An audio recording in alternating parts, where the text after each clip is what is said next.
In the United States, Black people are 4 times as likely to develop kidney failure as white people, but they are much less likely to receive a life-saving kidney transplant. Tyrone Dumas, a lifelong public official who has worked with youth much of his career, needs a transplant.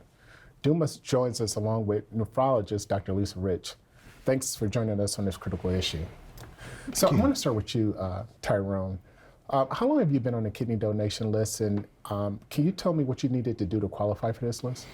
Actually, it started last year.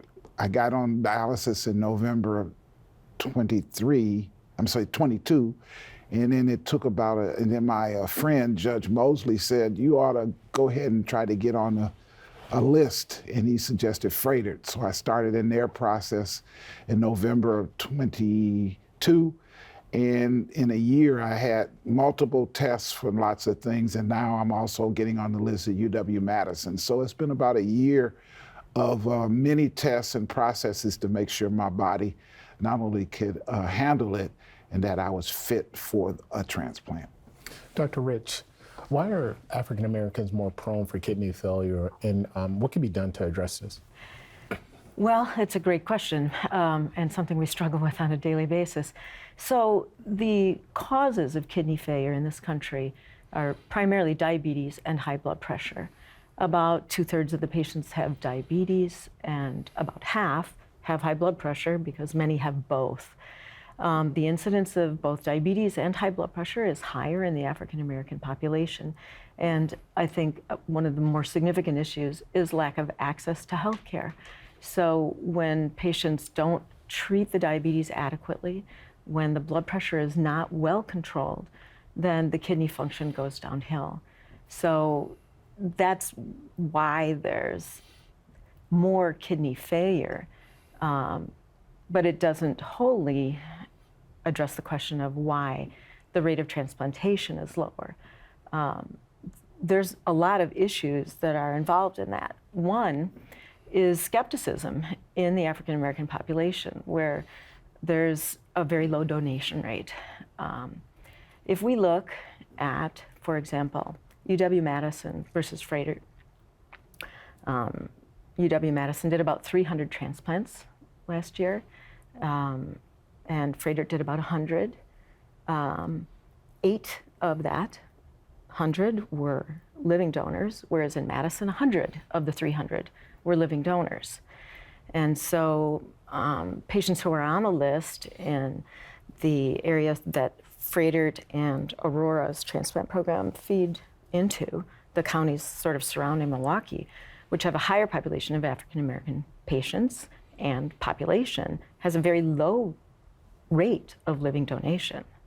So those patients are waiting like 4 and 5 years to get a transplant, whereas someone who goes to UW-Madison is only waiting like a year and a half.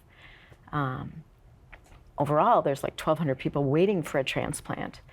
And as I was saying, it's like 100 were done at Freighted, another 50 at St. Luke's, and then 300 in Madison. So you can see we're not meeting the need at all.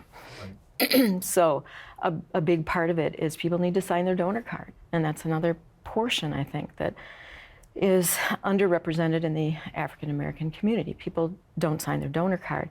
I think there's been negative stuff in media and like television and stuff where people somehow think if you sign your donor card, we're not going to take care of you, or we're going to view you as some sort of an organ donor and not as a patient, or that we won't treat you. And that's just so not true. And you can live with one kidney, right? Absolutely, absolutely.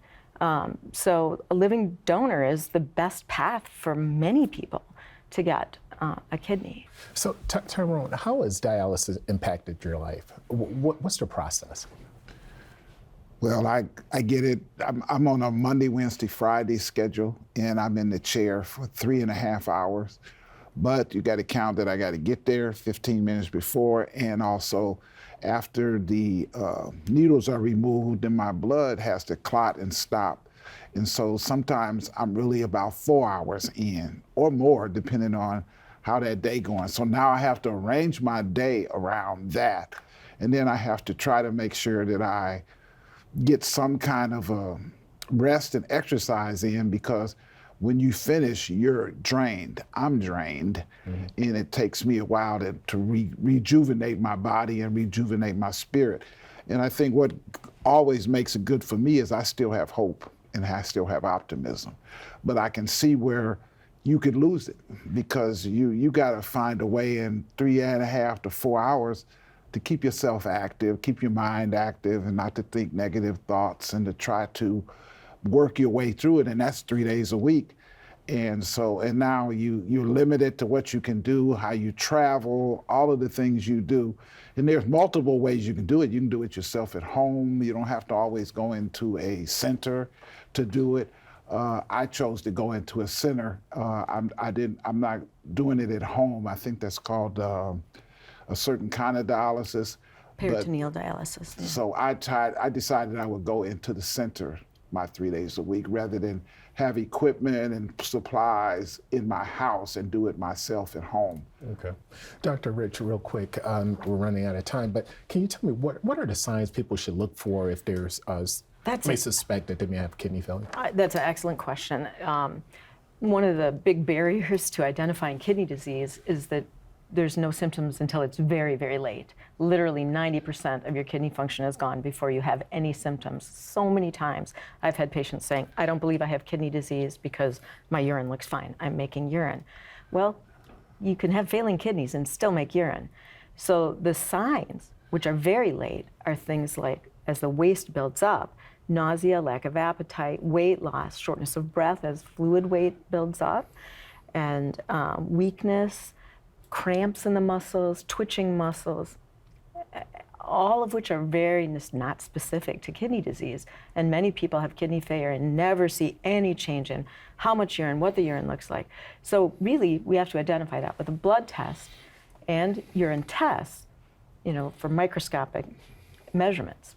So it sounds like it's important to really follow up with your doctor. So important to see your doctor and have those tests done. Okay. And also the diabetes component, making sure you're following those regimens, and the high blood pressure regimens, and the food you eat.